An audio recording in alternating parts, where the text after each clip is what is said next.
I went to go see Creed 3. I went to go see Creed 3. And let me tell you, the inner convict in me came out. The entire time of the movie, I'm rooting for Damien, the convict.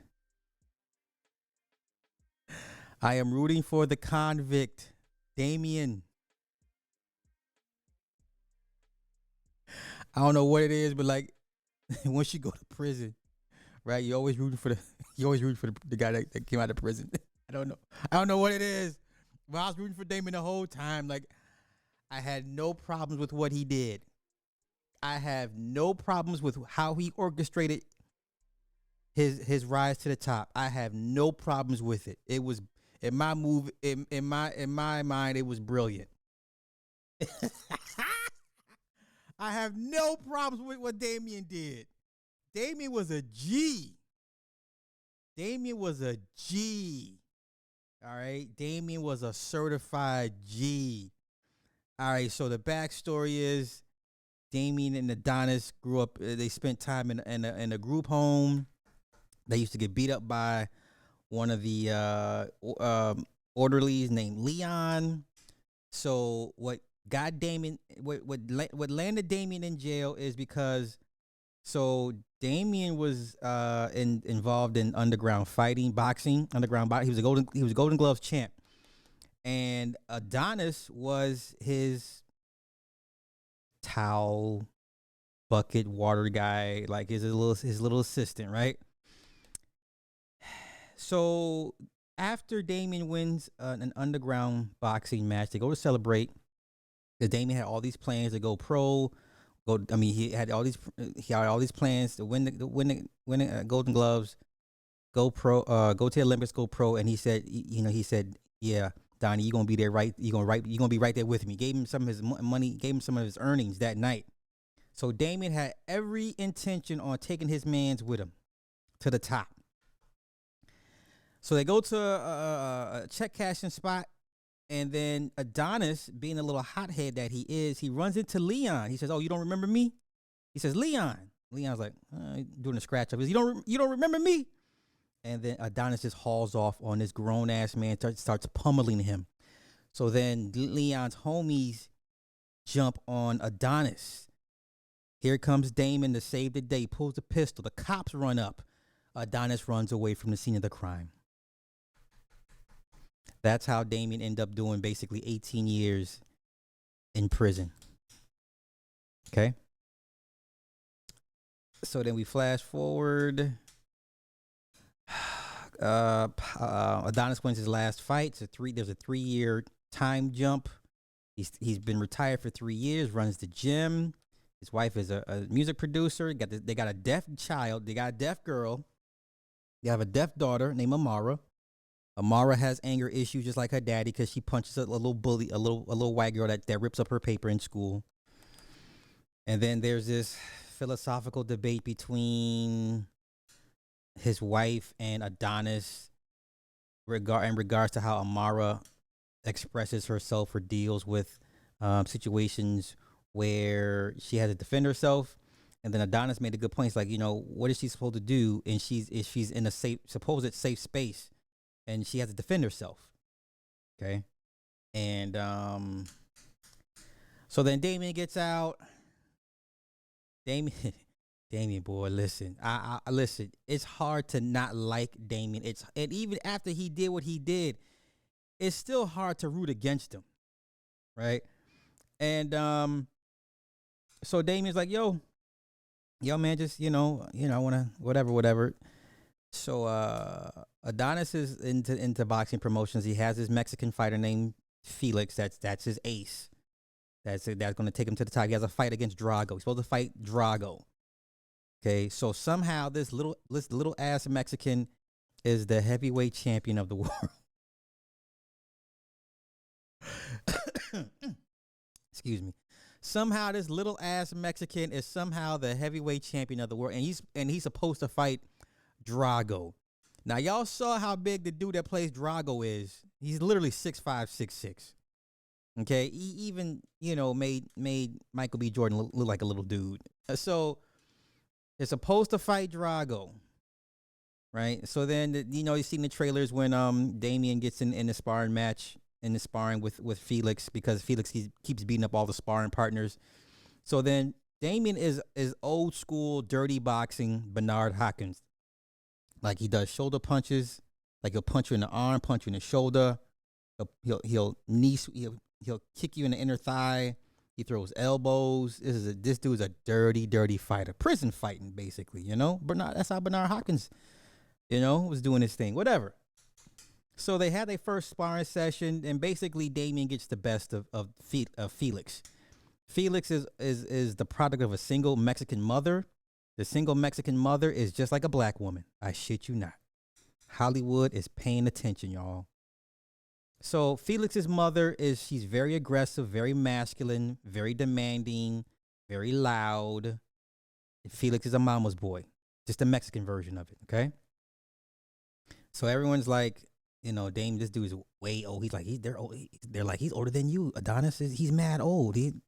Whatever the case may be, and they catch up on old times and blah blah blah. So then they meet at they're all invited to his wife's record release party, or album listening party, whatever. A fight breaks out because Drago shows up. A fight breaks out between Drago and somebody else, and then Drago's hand gets broken, and he suffers a concussion. So somebody pulls out a baton and hits Drago in the hand. The fight's off because Drago can't fight. He has broken bones in his hands. He's out for 6 months, and he has a concussion. He's out for 6 months. Felix's mother's like, we're not waiting 6 months for him to heal to have this fight. We want a payday now. She's basically demanding, we need a fight now. So then Adonis comes up with the idea like, okay, hey, look, let's do the hard luck. Let's do what Apollo did. Give somebody a chance, a nobody a chance. And they decided to go with Damien. Damien tells Adonis, hey, I wrote you. He's like, yeah? He's like, yeah, I wrote you.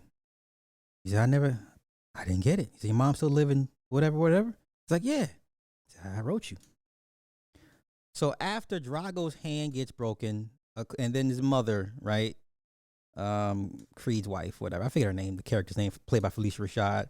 She goes and gets out all these letters that Damon wrote to Adonis over the years, over 18 years. In fact, like during the flashback, when Damon gives Adonis money, part of his winnings, as a gift back, Adonis gives Damien the original fight ticket for Rocky and Apollo, mint condition. And then he actually sent that ticket back to Adonis in a letter. So then, Adonis finds out, plus Phylicia Rashad's character is dying. She had a stroke. So she ends up dying later on in the movie after her second stroke. After the second stroke, all her organs fail. But we'll get to that part in a minute. So then,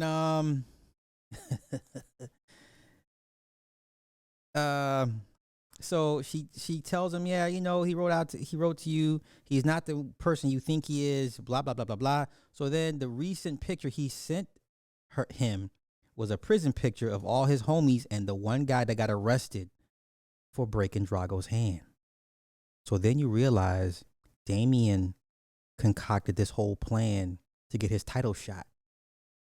So the guy that got arrested for breaking Drago's hand was in the picture with Damien and all the homies on the yard. So title fight comes, and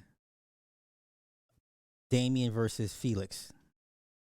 And listen, you'd be lying if you said you were not rooting for Damien to whoop his ass, because the Mexican fighter is very arrogant. He thinks he's better than everybody. You just off the bat don't like him.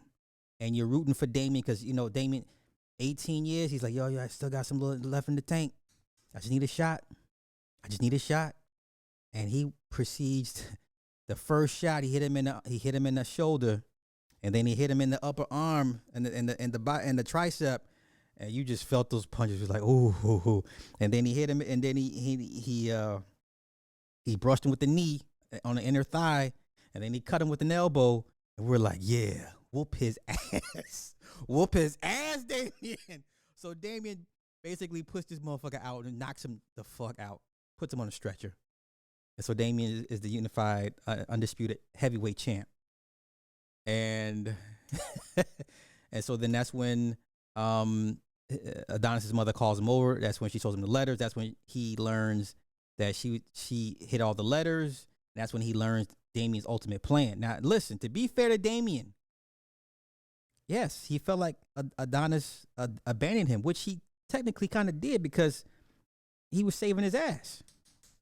Right? Of course, he still got to go down for the gun charge, but and then the subplot with his daughter wants to fight, so he's like, okay, I'll teach you some things. Mama don't want him to fight. It's like Gohan Goku all over again with Chi-Chi.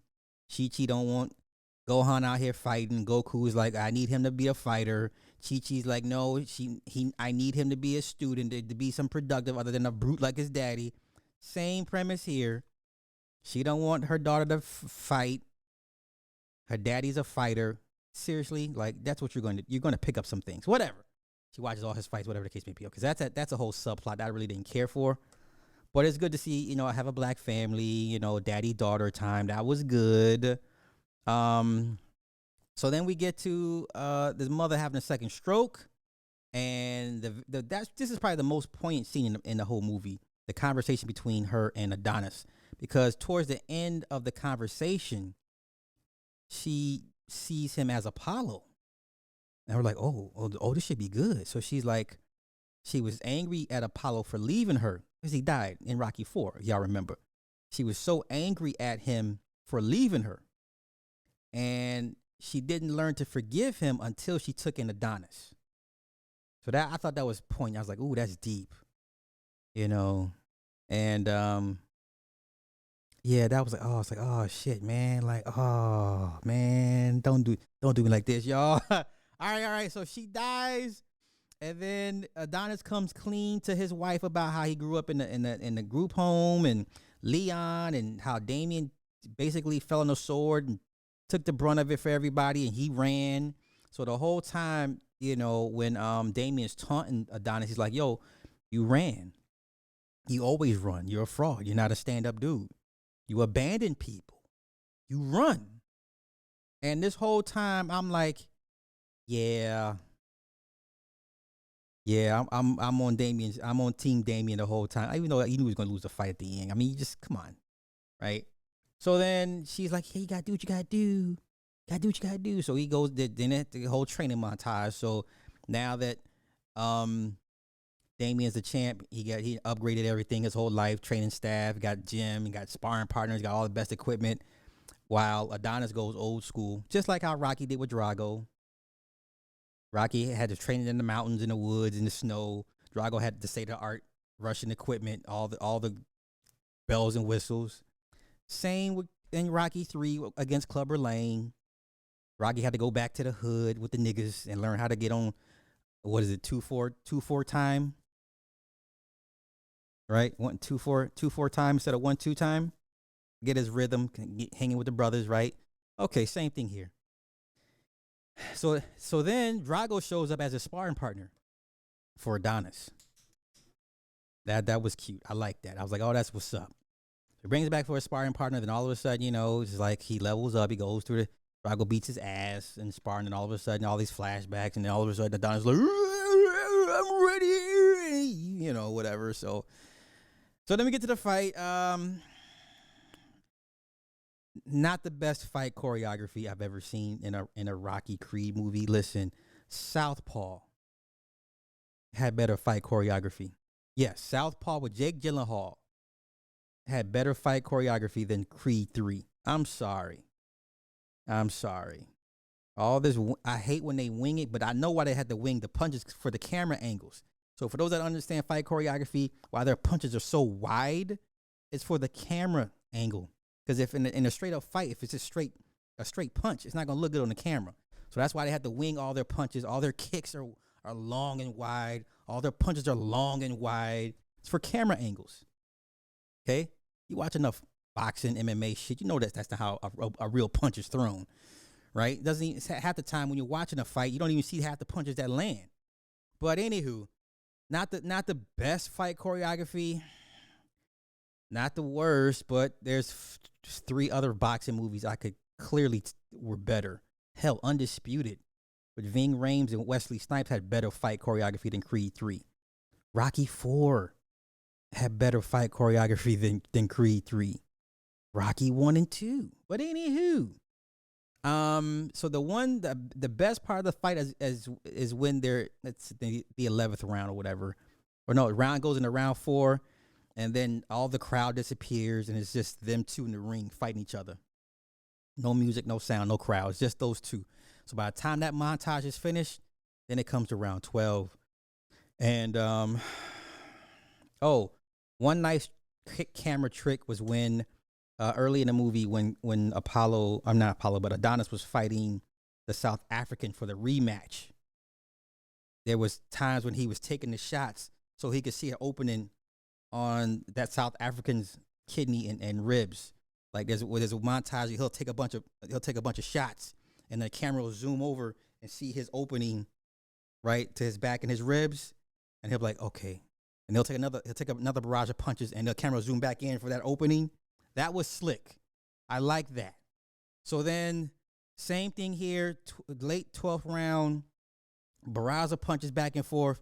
So then Adonis kind of locks in, and he's waiting to see Adonis to kind of open up from this weird. Listen, this is how. Then once again, this goes back to the not the best fight choreography. Literally, Damien is blocking like this. Literally, you've never seen a boxing match or a fighter block like this. I was like, I get it. You got to make it an original style, interesting style. Styles make fights. He's literally blocking like this. So he waits, and he sees the opening, and he punches him. And I was like, oh my God, come on, stop. I get it, whatever. You know what I'm saying? Mojo, what's happening? I mean, there's Philly Shell. They're doing Philly Shell. Man, listen, that shit's so old school, it doesn't work. Philly is the best old school fight stance, defense that still works. James Toney, people keep saying Floyd Mayweather. James Toney, I think, had the best Philly shell game. James Toney. As much as I love Floyd, I think James Toney had a better Philly shell game. Because he fought middleweight.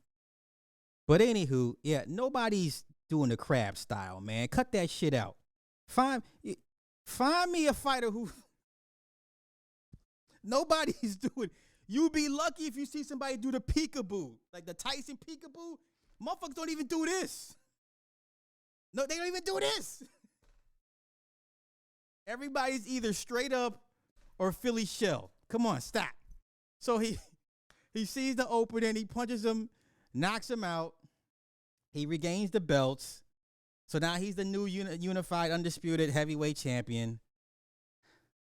So then at the end of the fight, Adonis goes to Damien's locker room. Adonis apologizes for basically abandoning him. And then they shake up.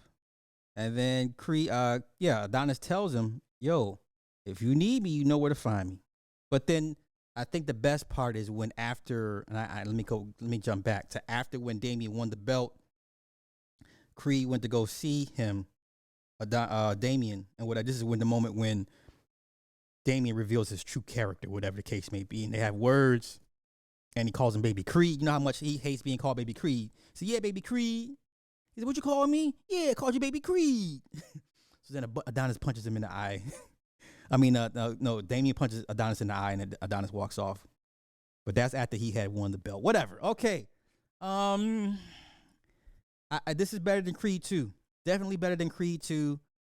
I only put it behind Creed 1 because the Creed origin story was important. So without the Creed origin story, you don't have Creed 2, you don't have Creed 3. Plus, Sylvester Stallone, he was missed, man. Listen, I'm gonna come out and say it. I miss not seeing Sly Stallone in this. Because after he won, after he knocked Damien out, they done played the motherfucker in the end song to when Rocky won the title. That I forget the name of that particular song, but they played that song. I was like, ah, hell no. Yeah, Sly Stallone was very missed. He was missed. I would have loved to seen him, a flashback of him, something of him in this movie. I hate that they didn't do it. And I get why Sly Stallone didn't want a piece of this or didn't want to be a part of it, but god damn it, he doesn't own the rights. So they could have used his image. You know what I'm saying? Like they had the right to use his image because Sly Stallone does not own the rights to Rocky. So I think that was a huge missed opportunity just to say a shout out or nod to him, some way, shape, form, or fashion. Just say, you know what? Have him on the TV or have them watching one of their old fights or some shit. Something. You know?